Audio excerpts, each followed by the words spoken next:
బంగాళాఖాతంలో మరో అల్పపీడనం ఏర్పడనుంది. 24 గంటల్లో అల్పపీడనం వాయుగుండంగా బలపడనుంది. ఎల్లుండి ఒడిశా, ఉత్తరాంధ్ర మధ్య తీరం దాటే అవకాశం ఉంది. అల్పపీడనానికి అనుబంధంగా ఉపరితల ఆవర్తనం ఏర్పడనుంది. అల్పపీడన ప్రభావంతో ఏపీలో భారీ వర్షాలు కురిసే అవకాశం ఉందని వాతావరణ శాఖ అధికారులు తెలిపారు. దీంతో విశాఖ, అనకాపల్లి, కోనసీమ, కాకినాడ, పశ్చిమ గోదావరి జిల్లాలకు రెడ్ అలర్ట్, శ్రీకాకుళం, మన్యం, అల్లూరి, తూర్పు గోదావరి, ఏలూరు, కృష్ణా, బాపట్ల, పల్నాడు, ప్రకాశం, నంద్యాలకు ఆరెంజ్ అలర్ట్ ప్రకటించారు.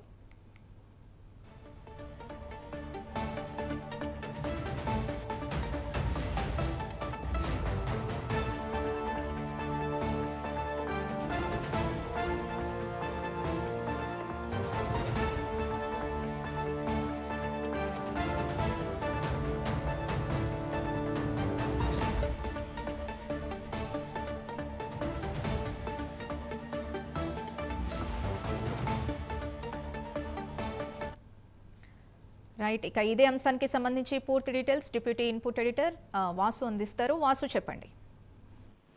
సింధు, ఉదయం నుంచి కూడా ఉత్తరాంధ్ర భారీ వర్షాలు కురుస్తున్నాయి. మొత్తం విశాఖ వ్యాప్తంగా కూడా మొన్నటి వరకు కూడా విశాఖలో వర్షం లేనప్పుడు గత 2 రోజులుగా కూడా ఎడతెరిపి లేని వర్షాలు కురుతున్నాయి. మొత్తం విశాఖ జిల్లా వ్యాప్తంగా కూడా, ఉమ్మడి జిల్లా వ్యాప్తంగా కూడా మొత్తం కూడా భారీ వర్షాలు కురుస్తుంది. గాజువాక, అనకాపల్లి, మొత్తం పాడేరు, ఏజెన్సీ ప్రాంతాలు అయితే వాగులు వంకలు పొంగే పరిస్థితి కనిపిస్తుంది. ముఖ్యంగా విశాఖ నగరంలో అయితే చిన్నపాటి వర్షానికి కూడా మొత్తం Purna market, Vellampeta, 1 town, Ramakrishna junction, Janata Bazar ఇలాగా అనేక ప్రాంతాలు, కొత్త రోడ్డు, జ్ఞానాపురం వీటన్ని కూడా మునిగిపోయే పరిస్థితి ఏర్పడింది.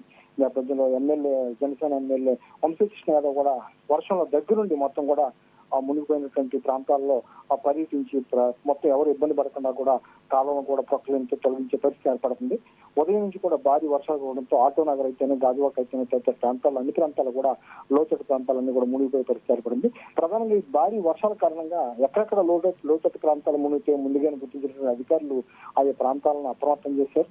ఈ భారీ వర్షాల కారణంగా మరో 2-3 రోజులు వర్షాలు ఉండే అవకాశం వాతావరణ శాఖ కూడా ఇప్పటికే హెచ్చరించడం జరిగింది.